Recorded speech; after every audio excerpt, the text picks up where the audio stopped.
ஒரு விடயத்தை சொல்லியிருந்தீர்கள் சுபாஷ்.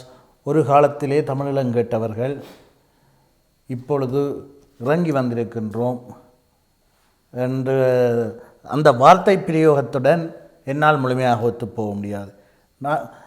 தமிழீழம் கேட்டவர்கள் 2002 ஆண்டிலே சமஷ்டியை ஏற்றுக்கொண்டு வெளியக சுயநிர்ணயத்தை கேட்டார்கள். அவர்கள் இறங்கி வந்தார்கள். நாங்கள் இறங்கி வந்திருக்கின்றோம் என்று அப்போது சொல்லியிருந்திருப்போமாக இருந்தால் சால பொருத்தமாக இருந்திருக்கும். ஆனால் தற்போது இறங்கி வர வேண்டிய நிலைக்கு எங்களுடைய நிலை மாறி இருக்கின்றது என்ற ஒரு யதார்த்தத்தை ஏற்றுக்கொள்ள வேண்டும். நாங்கள் இறங்கி வரவில்லை, தற்போது இறங்கி வர வேண்டிய நிலைக்கும் நாங்கள் தள்ளப்பட்டிருக்கின்றோம். எங்களுடைய துரதிர்ஷ்டம். இந்த நிலையிலிருந்து தான் இப்போது நிலைமையை பார்க்க வேண்டும். உண்மை. எங்களுக்கு இப்பொழுது ஆயுத போராட்ட பலமில்லை. அரசியல் ரீதியாக எங்களுக்கு சரியான தலைமைகள் கிடையாது. அழுத்தத்தை கொடுக்க தலைமைகள் கிடையாது. எங்களுக்கு மாத்திரம் பின்னுக்கு நிற்கக்கூடிய சர்வதேச சக்திகள் கிடையாது என்றால் அவர்களுடைய நிகழ்ச்சி நிரலுக்கு நாங்கள் அவ்வளவு பொருத்தமானவர்களாக இப்போ இல்லாதது ஒரு காரணமாக இருக்கலாம். என்றால் இன்றைக்குமே சர்வதேச சக்தி எங்களுக்காக வந்ததில்லை. எங்களை பயன்படுத்தி தங்களுடைய நிகழ்ச்சி நிரலுக்காகத்தான் அவர்கள் வந்தார்கள். இப்படியான சூழலிலே தான் தற்போது அரசியல் அமைப்பினோட உருவாக்கப்பட்டு அதனூடாக ஏதாவது அரசியல் தீர்வு பெற வேண்டும் என்ற முயற்சி நடைபெற்று கொண்டிருக்கின்றது. இந்த நிலையிலே 13ஆவது திருத்தச் சட்டம் தான் எங்களுக்கு வழங்கப்பட போகின்றது என்றால் அதுக்கு ஏனையா அரசியலமைப்பு உருவாக்குகிறீர்கள் என்ற ஒரு கேள்வியை வைத்திருக்கின்றீர்கள். 13ஐ முழுமையாக அமுல்படுத்தினாலே போதும்தானே பேக்காற்றுகள் 13 தாரம் சொல்லுங்க. அதை விட்டுட்டு இல்லாத ஒன்றை தாரது மாதிரி ஒரு நாடகத்தை அரங்கேற்றுகிறீர்கள் என்று சொல்கிறீர்கள். ஆனால் அதில் ஒரு பிரச்சனை இருக்கின்றது. 13ஆவது திருத்தச் சட்டத்திலே பல குளறுபடிகள், பல ஏமாத்து வித்தைகள் இருப்பதாக அனுபவ ரீதியாக நாங்கள் கண்டு வந்திருக்கின்றோம்.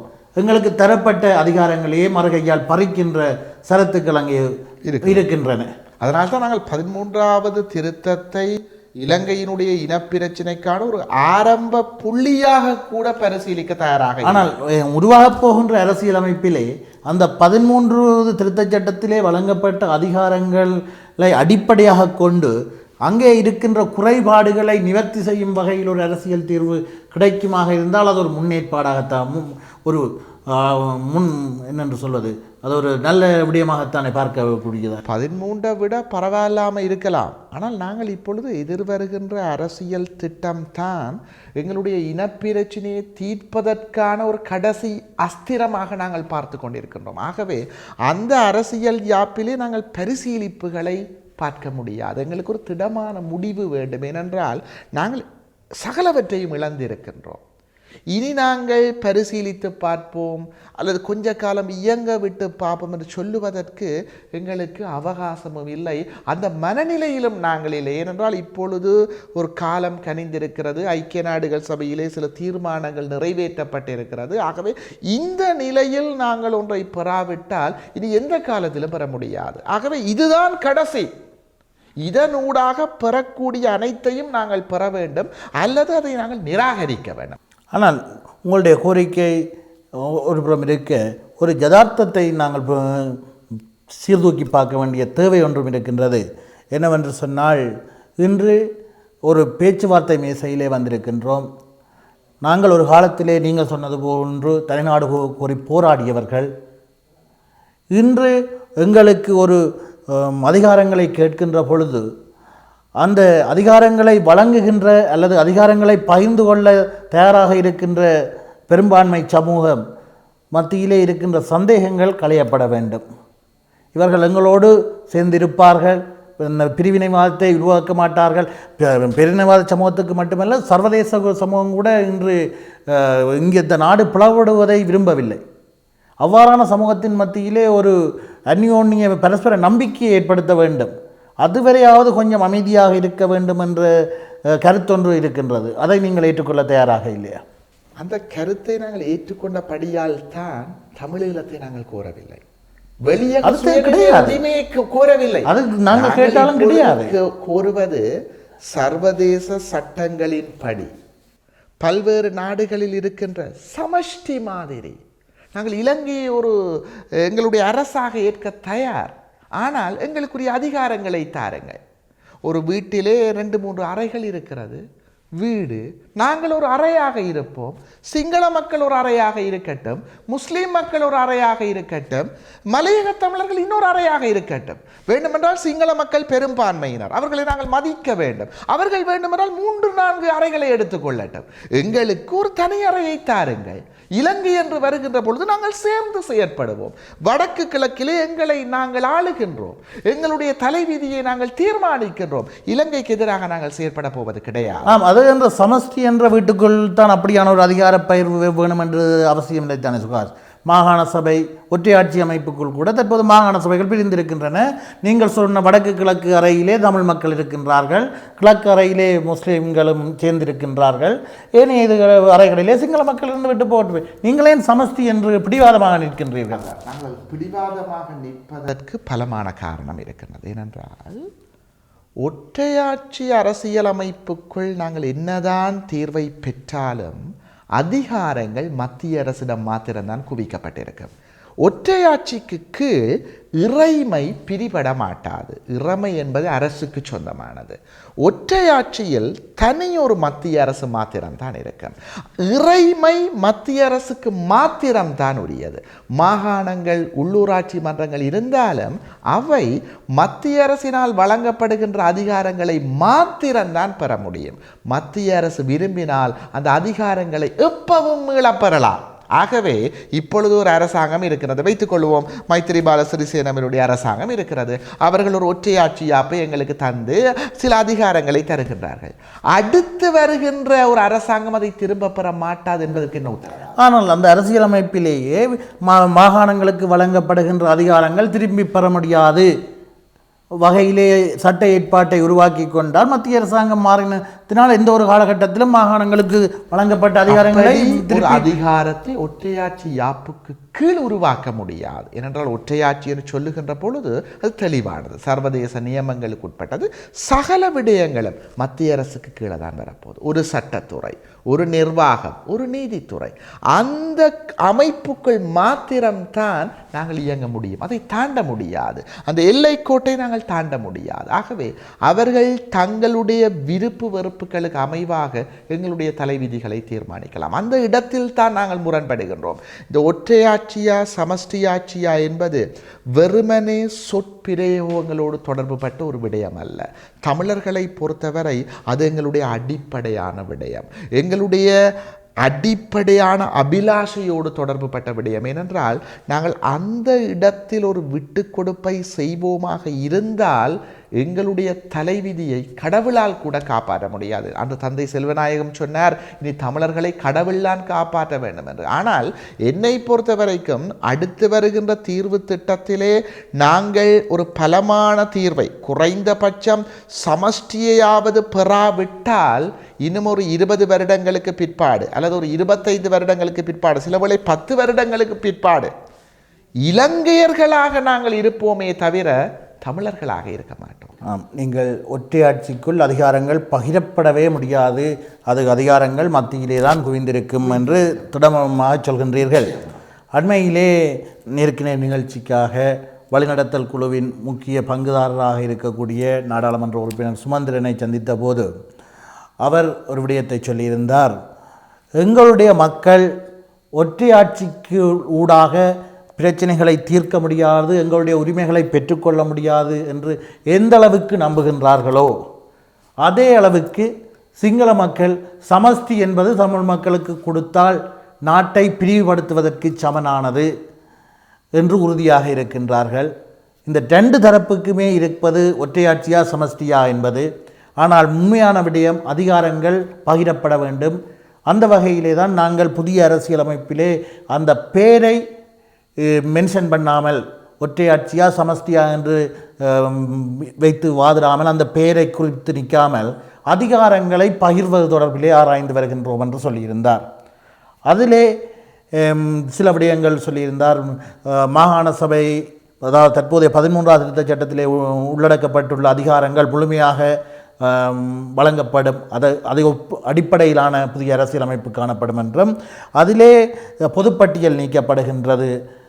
அதைவிட மாகாணங்களுக்கென்று கொடுக்கப்பட்ட அதிகாரங்களை திரும்பி பெற முடியாத வகையிலே சட்ட ஏற்பாடும் இருக்கும் என்று அதை உங்களால் ஏற்றுக்கொள்ள முடியாது என்று நீங்கள் திடமாக நம்புகின்றீர்களே? அவருடைய இந்த கருத்தை, அந்த எதிர்பார்ப்பை தெரிகிறது.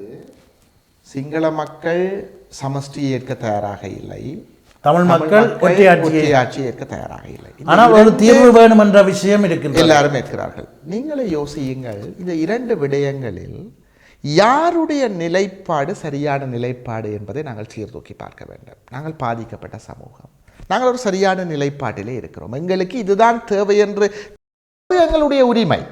எனக்கு இதுதான் வேண்டும் என்று நான் பானம் சம்பளம் சாப்பிட வேண்டும், பானம் முட்டை பொரியலும் சாப்பிட வேண்டும், இது என்னுடைய உரிமை. அதே போல எங்களுக்கு இதைத்தான் தர வேண்டும் என்று தீர்மானிக்கின்ற உரிமையை நாங்கள் இன்னொருவரிடம் விட்டுவிட முடியாது. இந்த இடத்தில் தான் நாங்கள் தமிழ் தேசிய கூட்டமைப்போடு முரண்படுகிறோம். சிங்கள மக்களுடைய மனம் நோகக்கூடாது என்று எங்களை நொந்து விட விடாதீர்கள். எங்களுடைய கோரிக்கைகளை முன்வையுங்கள், முடியுமானவரை நாங்கள் போராடி பார்ப்போம். ஆனால் அதற்கு கூட அவர்கள் தயாராக இல்லையே. சிந்தித்து பாருங்கள் நண்பர் ஸ்ரீகாந்த் அவர்களே, எங்களுடைய கோரிக்கைக்காக 20,000க்கும் மேற்பட்ட மாவீரர்களை இழந்திருக்கின்றோம், 2 லட்சத்துக்கு மேற்பட்ட மக்களை இழந்திருக்கின்றோம். பலர் இன்னும் கைகள் இல்லாமல் கால்கள் இல்லாமல் முடமாக இருக்கிறார்கள். இவர்களை இழந்தது நாங்கள் இதற்கா? ஆகவே இவ்வளவு இழப்புக்களை நாங்கள் சந்தித்திருக்கின்றோம். உண்மையில் அரசாங்கம் இப்பொழுது எங்கள் மீது விருப்பப்பட்டு இப்படியான ஒரு தீர்வை தரவில்லை.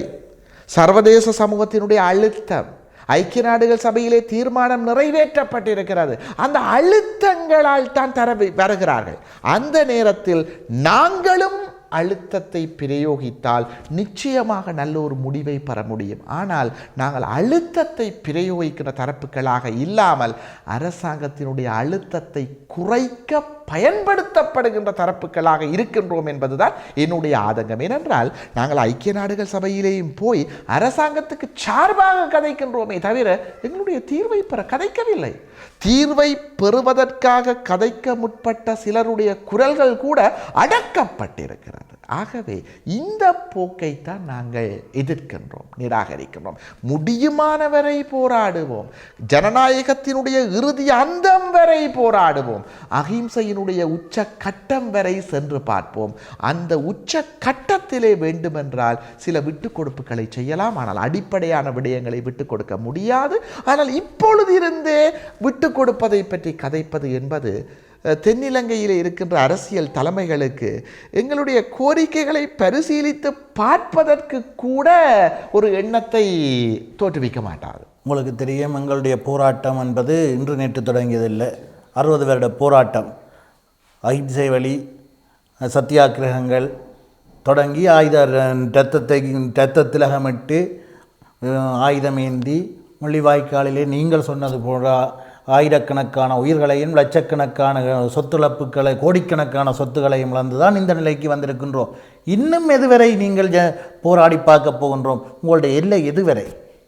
உதாரணத்துக்கு எடுத்துக்கொள்ளுங்கள். இப்பொழுது ஐக்கிய நாடுகள் சபையினுடைய தீர்மானத்திலே சொல்லப்பட்டிருக்கிறது, அரசாங்கம் அதை ஏற்றிருக்கிறது, கலப்பு விசாரணை வேண்டும், அதில் சர்வதேச நீதிபதிகள் இடம்பெற வேண்டும்.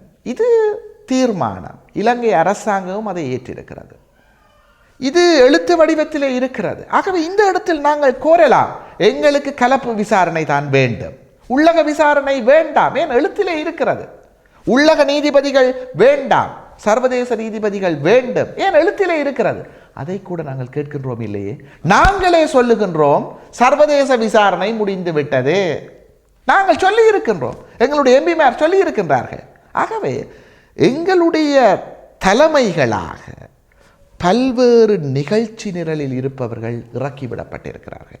அமெரிக்காவினுடைய ஆட்கள் இருக்கிறார்கள், இந்தியாவினுடைய ஆட்கள் இருக்கிறார்கள். இந்தியாவினுடைய ஆட்கள் இல்லை, நான் உங்களை காட்டுகிறது அல்ல, திசைகளை காட்டுகிறேன். நீங்கள் ஒரு ஊடகவியலாளர், உங்களுடைய நடுநிலைமையை மதித்து தான் நானே இங்கு வந்திருக்கிறேன். ஆகவே பலருடைய ஆட்கள் இருக்கிறார்கள்.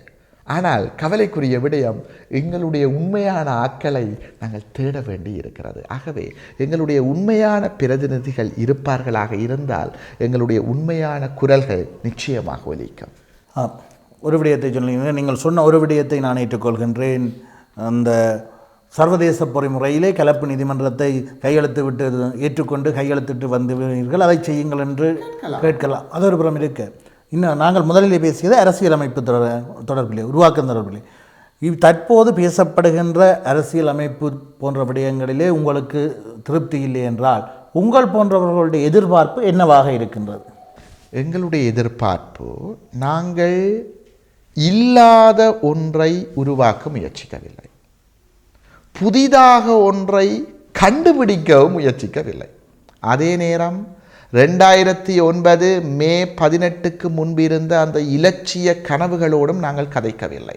பல விட்டு கொடுப்புகளை செய்து, சர்வதேச சட்டத்தை மதித்து, எங்களுடைய யதார்த்தத்தை உணர்ந்து, நாங்கள் அரசாங்கத்திடம் இதைத்தான் எங்களுக்கு தர வேண்டும் என்று ஒரு கோரிக்கையை ஒட்டுமொத்த தமிழ் சமூகமாக நாங்கள் முன்வைக்க வேண்டும். அந்த தீர்வு நிச்சயமாக ஒரு சமஷ்டி தீர்வு, அதிலே மாற்று கருத்து கிடமில்லை. அந்த சமஷ்டி தீர்வுக்கு குறைவாக ஒரு தீர்வு வழங்கப்படுமாக இருந்தால் அதை நாங்கள் ஏற்க மாட்டோம் என்பதை நாங்கள் ஆணித்தரமாக சொல்ல வேண்டும். பாராளுமன்றத்திலும் சொல்ல வேண்டும், வெளியிலும் சொல்ல வேண்டும். வேண்டுமென்றால் அவர்கள் தருகின்ற சில புதிய யாப்புக்களை நாங்கள் பரிசீலித்து பார்க்கலாம், ஆனால் தீர்வாக அல்ல. அதிலே தெளிவாக இருக்க வேண்டும். தீர்வாக அல்ல. சமஷ்டிக்கு குறைவான எந்த ஒரு விடயத்தையும் நாங்கள் தீர்வாக பரிசீலித்து பார்க்க முடியாது. எங்களுடைய இதுதான் என்னுடைய கனவு. அந்த கனவை நோக்கி நான் பயணிக்க வேண்டும்.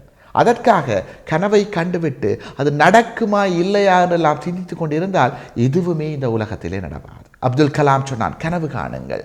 விவேகானந்தர் சொன்னான், நீ எதை நினைக்கிறாயோ அதுவாகிறாய். நாங்கள் சர்வதேசத்தில் இருப்பதைத்தான் நினைக்கின்றோம். ஆகவே எங்களுடைய அபிலாஷைகள் சரியானது, அதை அடையக்கூடிய வாய்ப்புகள் இருக்கின்றது, சர்வதேச சூழல் இருக்கிறது என்று பார்ப்பீர்களாக இருந்தால், இலங்கையில் கூட இந்தியாவுக்கும் சீனாவுக்கும் இடையில் முரண்பாடு நீண்டு கொண்டே செல்கிறது. அமெரிக்காவுக்கும் சீனாவுக்கும் முரண்பாடு பெருகுகிறது. இந்த சர்வதேச சூழலை நாங்கள் எங்களுக்கு சாதகமாக பயன்படுத்த வேண்டும். இந்த சர்வதேச சூழலில் நாங்கள் எடுக்கின்ற முடிவுகள்லாம் எங்களுடைய எதிர்காலத்தை தீர்மானிக்க போகின்றது. ஆகவே நாங்கள் அடுத்தவர்களுடைய நிகழ்ச்சி நிரலுக்குள் அகப்படாமல் எங்களுடைய நிகழ்ச்சி நிரலுக்குள் அவர்களை வீழ்த்த முடியுமாறு சிந்திக்க வேண்டும். அல்லது அவர்களுடைய நிகழ்ச்சி நிலையும் எங்களுடைய நிகழ்ச்சி நிலையும் சாதகமாக பொருத்தி பயன்பெற வேண்டும். அந்த விடயத்திலே நான் ஏற்றுக்கொள்கின்றேன். ஒரு விடயத்தை சொல்லினேன், தற்போது இருக்கின்ற பூகோள அரசியல், சர்வதேச அரசியல் எல்லாம் நாங்கள் பயன்படுத்த வேண்டும். அதே நேரம் எங்களுடைய நோக்கு சமஷ்டி அடிப்படையிலானதாக இருக்க வேண்டும் என்று நீங்கள் சொன்ன அதே விடயம்தான். ஒரு விடயத்தை நாங்கள் திட்டமிடுகின்ற போது காலச்சூழல்களையும் அனுசரித்து போக வேண்டிய தேவை இருக்கின்றது. உங்களுக்கு தெரியும், இந்திய இலங்கை ஒப்பந்தத்தினூடாகத்தான் 11வது திருத்தச் சட்டம் உருவாக்கப்பட்டது. அது உருவாக்கப்பட்டதுன்னா இந்தியாவால் இதுதான் திணிக்கப்பட்டது, இதுதான் உங்களுக்கு தர முடியும் என்று தமிழர் தரப்புக்கும் சொல்லப்பட்டது. இதை கொடுக்கத்தான் வேணும் என்று ஜேஆருக்கும் சொல்லப்பட்டது. இதை தாண்டி போவதற்கு நாங்கள் விரும்புகிறோமோ இல்லையோ, இந்தியா ஒரு பிராந்திய வல்லரசு விடமாட்டாது, உறுதியாக சொல்லுகிறோம், விடமாட்டாது என்பதை நீங்களே ஏற்றுக்கொள்கின்றீர்கள். 13ஐ தாண்டி போனால் அது அவர்களுடைய கௌரவ பிரச்சனையாகத்தான் அவர்கள் பார்ப்பார்கள். அந்த இடத்திலே தான் நாங்கள் கொஞ்சம் நிதானிக்க வேண்டியவர். எங்களுடைய அபிலாஷை சமஷ்டியாக என்று சொல்கின்றது, இந்தியாவினுடைய நிலைப்பாடு இதுவாக இருக்கின்றது. இதை எப்படி சமரசம் செய்து கொண்டு போகின்றோம், அந்த அடிப்படையிலே தான் நாங்கள் சிந்திக்க வேண்டியவர்களாகவும் இருக்கின்றோம். அது தொடர்பில் நீங்கள் என்ன நினைக்கின்றீர்கள்? நிச்சயமாக அந்த இடத்தில் இப்போ இந்தியாவை பொறுத்தவரை, என்னை பொறுத்தவரையில் நான் சொல்லுவேன், எங்களுடைய முதலாவது எதிரியும் இந்தியா தான், நண்பனும் இந்தியா தான், மாற்று கருத்துக்கிடமில்லை. ஏனென்றால் இந்தியாவுக்கு ஒரு பயம் இருக்கின்றது. இந்தியாவினுடைய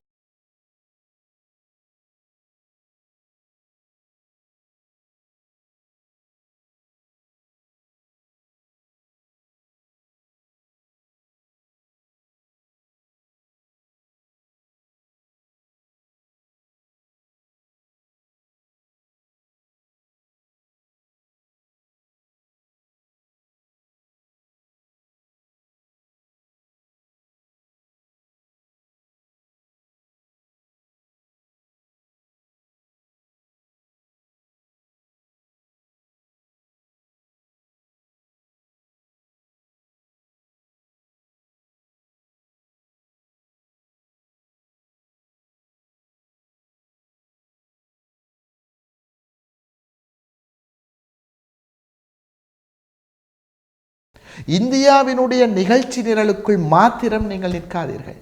நாங்கள் நிற்காவிட்டாலும் அவர்கள் வருவார்கள்.